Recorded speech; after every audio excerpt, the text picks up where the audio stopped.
ஸ்ரீமத் பாகவதத்தை பாராயணம் பண்ணிட்டு இருக்கும் பொழுது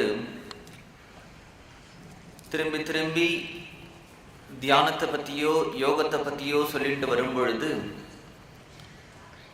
ஜிதஸ்வாசகா ஜிதசங்கா ஜிதாசனகா ஜிதேந்திரியகா அப்படின்னு பல இடங்கள்ல ஸ்லோகங்கள் வரதை நாம் பார்க்கலாம். சுவாசத்தை ஜெயி, சங்கத்தை ஜெயி, ஆசனத்தை ஜெயி, இந்திரியங்களை ஜெயி அப்படின்னு திரும்பி திரும்பி பாகவதம் சொல்லிகிட்டே வருது. பிரம்மச்சரியம் அப்படின்னுட்டா ஒரு ஸ்திரீ புருஷ விஷயம் மட்டும் பிரம்மச்சரியம் இல்லை. ஒவ்வொரு இந்திரியங்களுக்குமே பிரம்மச்சரியம் உண்டு. கண்ணுனால எத்தகைய ஒரு விஷயங்களை பார்க்கணுமோ அத்தகைய விஷயங்களை மட்டும் கண்ணுனால பார்த்துட்டும் அனாவசியமான விஷயங்களை கண்ணுக்கு காண்பிக்காம இருக்கிறது அந்த கண்ணுங்கிற ஒரு இந்திரியத்துக்கு பிரம்மச்சரியம்.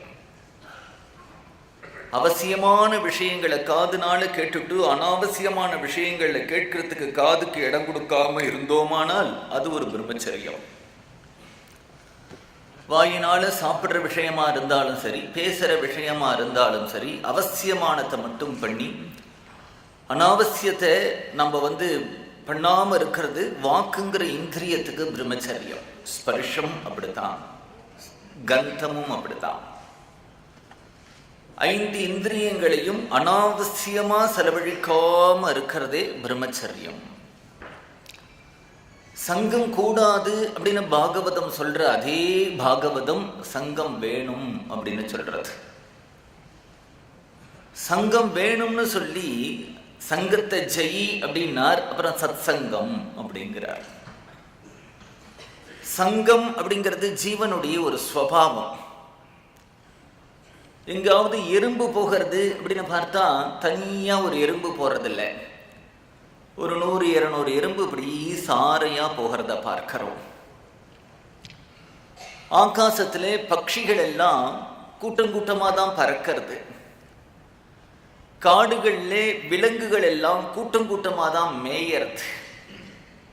அது மாடுகளோ குதிரையோ வரிக்குதிரையோ காண்டாமிருகமோ சிங்கமோ ஸ்வஜாத்தியோடு சேர்ந்துண்டு அவர்கள் எல்லாம் கூட்டம் கூட்டம் கூட்டமாகவே சஞ்சாரம் பண்றத பார்க்கிறோம். பறவைகள்னா கூட கிளியும் காக்காவும் சேர்ந்து பறக்கிறது இல்லை. கிளி கிளியோட பறக்கிறது, காக்கா காக்காயோட பறக்கிறது, குருவி குருவியோட பறக்கிறது.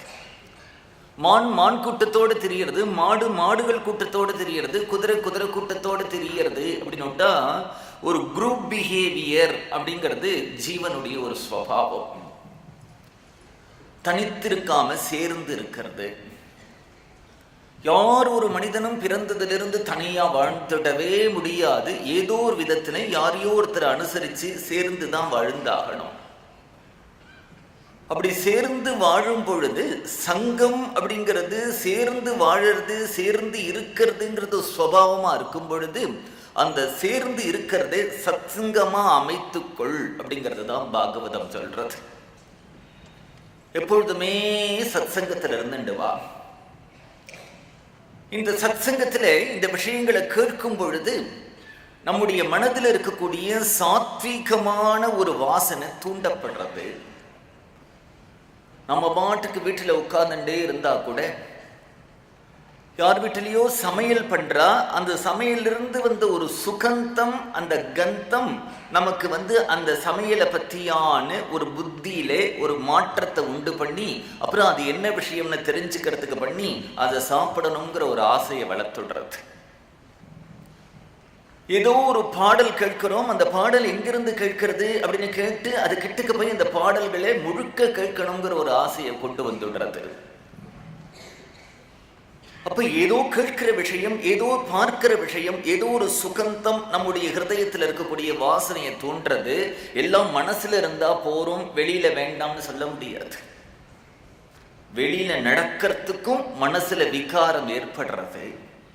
ஒரு நாடகம், அந்த நாடகத்துல நமக்கு பயத்தை உண்டு பண்ணணும் அப்படின்னு நினைச்சானால் ஒரு கருப்பு துணியை தொங்க விடுறான், ஒரு இருட்டா பண்றான், 2 எலும்பு கூடுகளை பக்கத்துல வைக்கிறான், பயங்கரமான சப்தங்களை உண்டு பண்றான். திடீர்னு நிசப்தமா இருந்து ஒரு சப்தத்தை உண்டு பண்ணும் பொழுது இதெல்லாம் வெளியில தானே இருக்கு, ஆனா சித்தத்துல பயத்தை உண்டு பண்றது. ஒரு கலக்கத்தை உண்டு பண்றது. சில சந்தோஷமான ராகங்களை கேட்கும் பொழுது மனசுல சந்துஷ்டி ஏற்படுறது. வெளியில் இருக்கக்கூடிய ஒரு விஷயங்கள் மனசுல இருக்கக்கூடிய வாசனையையும் அறிவையும் தூண்டும். அதனால வெளியில எப்பொழுதுமே சத்சங்கமாவே இருந்துன்று. சத்சங்கம் அப்படின்னுட்டா ஒரு இடத்துல இது சாதுக்களுடைய சங்கம்ங்கிற பலகை இருக்கிறதுனாலயோ அது சத்சங்கம் ஆகாது. ஒருத்தர் ஓட்டல் நடத்திட்டு இருந்தார். ஓட்டல் வாசல்ல ஒரு போர்டு இருந்தது. இங்க தோசை கிடைக்கும், இட்லி கிடைக்கும், வடை கிடைக்கும், பொங்கல் கிடைக்கும். அந்த சுவர்ல பெயிண்டினால எழுதியிருந்தார். அப்புறம் ஏதோ காரணம் அந்த ஓட்டலை மூடிட்டு போயிட்டார். போகும்போது அதை அழிக்கல, அவர் விட்டுட்டு போயிட்டார்.